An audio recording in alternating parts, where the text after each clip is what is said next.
नमस्कार, मैं हृदय कुमार प्रितारल पूर्वी चंपारण से आप सबों का स्वागत करता हूं। ब्रेकिंग न्यूज यही है कि विशिष्ट शिक्षक नियमावली संशोधन कैबिनेट से पास हो चुका है। आखिर इसमें क्या क्या संशोधन होगा, जबरन ट्रांसफर नहीं होगा और जो जहां है वहीं विशिष्ट बनेंगे, परीक्षा के भी अवसर बढ़े। और जो नियमावली 2024 था उसमें सबसे बड़ा बाधक नियमावली जो 2024 का नियम 3 और 4 था, साथ ही ट्रांसफर पॉलिसी का क्या होगा, इन सारे विषयों पर आज की इस वीडियो में चर्चा करेंगे। अगर आप मेरे चैनल पर नए हैं तो प्लीज मेरे चैनल को सब्सक्राइब जरूर कीजिएगा, बेल आइकन जरूर दबाइएगा। अगर ये वीडियो अंत तक आपको अच्छा लगे तो सबसे अधिक इसे शेयर कीजिएगा। जैसा कि आप सबों को पता होगा ही, अगर आप मेरे नियमित दर्शक हैं, बहुत ही महत्वपूर्ण आप मेरे दर्शक हैं, आप सबों को पहले ही वीडियो बता चुका हूं कि जब भी ट्रांसफर पॉलिसी की बात हो रही थी कि आखिर पॉलिसी आई नहीं और ये ट्रांसफर के लिए आवेदन क्यों लिया गया, मैंने बताया था कि इस बीच में दिसंबर से जनवरी तक हर हाल में ये कैबिनेट से पास करना होगा, ट्रांसफर पॉलिसी लाना होगा। और जो मुख्यमंत्री जी ने कहा था कि जो जहां है वहीं वो राजकर्मी बनेंगे, तो उसके लिए भी मैंने कहा था कि सिर्फ कह देने से नहीं होता है, बल्कि नियमावली में संशोधन करना होगा। और ये सामने अब आज की तिथि को ये साबित हो गया कि नियमावली में संशोधन करने के लिए कैबिनेट से पास कर दिया गया। आइए देखते हैं जो नियम 43 है। नियम 43 में शिक्षा विभाग बिहार विद्यालय विशिष्ट शिक्षक संशोधन नियमावली 2024 की स्वीकृति के संबंध में, यानी संशोधन नियमावली। अब ये संशोधन होगा, उसमें सेवा शर्त बनेगा।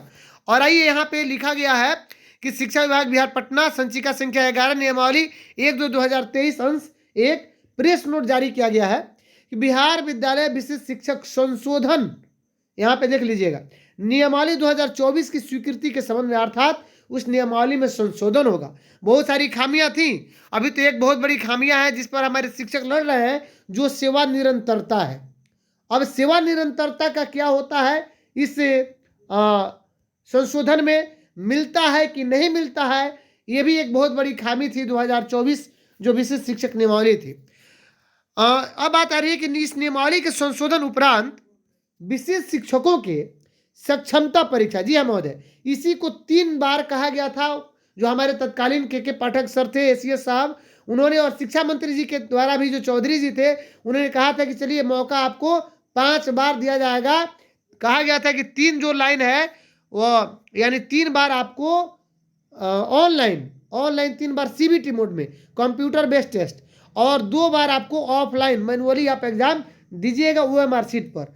तो ये कहा गया था और ये बात अब सच साबित होता हुआ इसको अब नियम में ढाला जा रहा है कि सक्षमता परीक्षा जब 3 से 5 हो गया तो याद रखिएगा, उस समय यह भी कहा गया था कि बीपीएससी बिहार विद्यालय परीक्षा बिहार पब्लिक सर्विस कमीशन के तहत जो टीआरई यानी टीचर की जो बहाली होती है, टीआरई 1, टीआरई 2, टीआरई 3 जो बहाली हुआ, टीआरई 3.0, तो इसमें 3 अवसर अब समाप्त हो चुके हैं। और टीआरई 4.0 कैसे आएगा, क्योंकि अगर अभ्यर्थी कोई है, अगर देना चाहता है तो 3 अवसर ही थे, तो उनको भी 4 अवसर मिलेगा। सक्षमता परीक्षार्थी जो भी हमारे नियोजित शिक्षक उनको भी 5 अवसर मिलेगा, और टीआरई 4 वालों को भी 4 नहीं बल्कि उनको भी अब 5 अवसर मिलेगा। जो 3 की बात की गई है उस नियमावली में, बिहार विद्यालय अध्यापक नियमावली में 3 की ही बात की गई है। अब आइए अनुशासनिक कार्रवाई की बात करते हैं। इसमें कहा गया है कि अनुशासनिक कार्रवाई में भी संशोधन होगा। अपील एवं पुनरीक्षण से संबंधित नियमों के संशोधन से बेहतर सेवा शर्त उपलब्ध हो सकेगा, ये बात कही गई है प्रेस नोट में। ये डॉक्टर एस सिद्धार्थ साहब जो हैं अपर मुख्य सचिव शिक्षा विभाग। अब देखते हैं कि एक जो 2020 नियमावली आया था, बहुत ही बेहतर नियमावली 2020 है नियोजित शिक्षकों के लिए, बहुत बेहतर है, जिसमें हर चीज मिला हुआ है, प्रमोशन से लेकर सब कुछ, लेकिन आपको नहीं दिया गया। उस नियमावली को खत्म कर दिया गया और के पाठक सर के द्वारा जो नियमावली आया वो 2024 नियमावली, उसमें बहुत सारी विषमताएं थी और बहुत सारी त्रुटियां थी, खामियां थी। अब आइए बात कर लेते हैं कि 2023 में जो नियमावली आया 26 दिसंबर 2023 को, आखिर इस नियमावली में क्या क्या बाधक रहा। जो मैंने यहाँ पे प्रश्न भी किया है कि नियम 3 और 4 और ट्रांसफर पॉलिसी का क्या, तो आइए हम देखते हैं कि नियमावली में सबसे बड़ा बाधक नियम 3 और 4 था। 3 में ये था कि जो मुख्यमंत्री जी ने कहा कि जो जहां है वहीं पे क्या बनेगा, राजकर्मी। तो नियम 3 में था कि आप अलग संवर्ग होगा और विशिष्ट शिक्षक कहलाएंगे।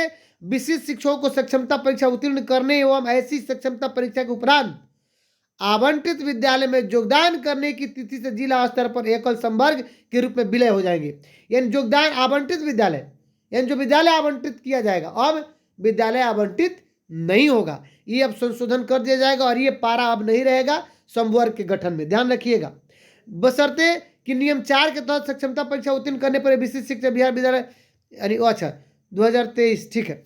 ये कह रहा है कि जो नियम 3 में था कि योगदान करने वाला, ये समाप्त हो जाएगा।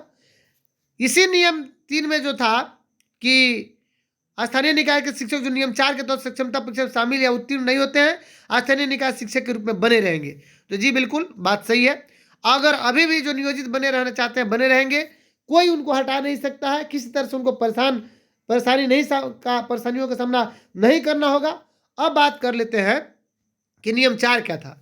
नियम 4 था कि 3 आपको मौका दिए जाएंगे परीक्षा के लिए, और विभाग अपने द्वारा सरकारी एजेंसी के माध्यम से इन सभी कार्यरत स्थानीय निकाय शिक्षकों के लिए सक्षमता परीक्षा आयोजित करेगा। सक्षमता परीक्षा इस नियमावली के प्रवृत्त होने की तिथि से 1 वर्ष की अवधि में आयोजित की जाएगी।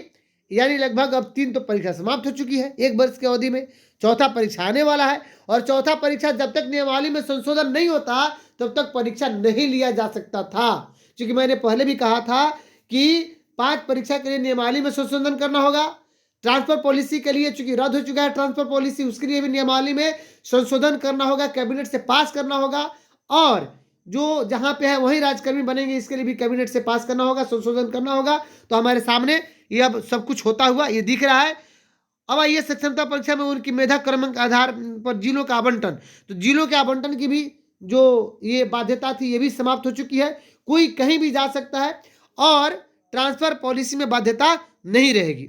आइए हम एक और बात कर लेते हैं कि वरीयता तो दी गई है कि जिस दिन आप प्रशिक्षित वेतन मान लिए हैं उसी तिथि से आप वरीय होंगे निकाय स्तर पर, इसमें भी आपका कंफ्यूजन नहीं रहना चाहिए। अब आइए इसमें एक बात कर लेते हैं कि प्रोन्नति के बारे में भी दी गई है। ट्रांसफर पॉलिसी की बात कर लेते हैं। ट्रांसफर पॉलिसी कहा गया था कि नियम 4 के अनुसार सबसे पहले सक्षमता उत्तीर्ण जो शिक्षक हैं उनको जो 3 जिलों की प्राथमिकता मांगी जाएगी उसी जिलों में उनका ट्रांसफर किया जाएगा, जिसकी अब पुनरावृत्ति नहीं होगी। अब यह नियम समाप्त कर दिया गया है और ट्रांसफर पॉलिसी में भी सुधार किया जाएगा और कैबिनेट से इसकी भी मंजूरी दे दी जाएगी ट्रांसफर पॉलिसी की। इतना आश्वस्त रहिए कि ट्रांसफर पॉलिसी में व्यापक सुधार होगा कि हाँ, जो चाहते हैं ट्रांसफर उन्हीं को ट्रांसफर मिलेगा। और ये भी होना चाहिए कि चूंकि हमारे नियोजित भाई भी बहुत दिनों से उस जगह पे फंसे हुए हैं, तो ट्रांसफर पॉलिसी में उनके लिए ये भी सुधार होना चाहिए कि अगर कोई सक्षमता उत्तीर्ण होकर के विशिष्ट नहीं बनता है तो नियोजित है, तो ट्रांसफर पॉलिसी सबके लिए समान होना चाहिए, कोई डिस्क्रिमिनेशन नहीं होना चाहिए, न नियमित के लिए, न विशिष्ट के लिए, न विद्यालय अध्यापक के लिए, न नियोजित के लिए। ट्रांसफर पॉलिसी सबके लिए समान होना चाहिए, उनको भी ट्रांसफर पॉलिसी का लाभ मिलना चाहिए। तो ये सब होता हुआ दिख रहा है। अनुशासनिक कार्रवाई में भी ये संशोधन होगा, जिसमें कि बहुत सारी बातें की गई थी कि अलग से समान प्रशासन विभाग परामर्श लेगा। तो अब डीओ साहब, डीपीओ साहब हमारे आला अधिकारी होंगे विशिष्ट शिक्षक बनने के बाद। तो सबसे बड़ी खबर यही होगी हमारे लिए कि अब जो जहाँ है वहीं पे राजकर्मी बन जाएंगे। ये कैबिनेट से संशोधित नियमावली के अनुसार होगा।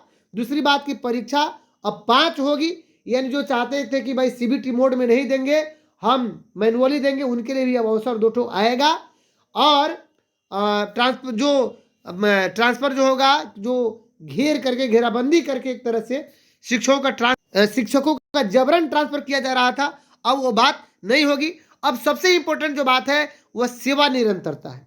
आखिर सेवा निरंतरता सरकार क्या कर रही है, ये कहां तक दिया जा रहा है, इसमें क्या क्या संशोधन हो रहा है, यह तो अब नियमावली आने के बाद ही पता चलेगा। लेकिन मैंने कहा था कि बिना नियमावली के संशोधन किए बगैर ना ही ट्रांसफर होगा और ना ही राजकर्मी बनेंगे। तो आज साबित भी हो गई ये बात कि अब कैबिनेट से सब कुछ संशोधन हो रहा है। और चूंकि मुख्यमंत्री जी ने कहा था कि जो जहाँ पे है वही राजकर्मी बनेंगे, तो ये भी बात अब सामने आ गया और सब कोई राजकर्मी बन ही जाएगा संशोधन के फलस्वरूप।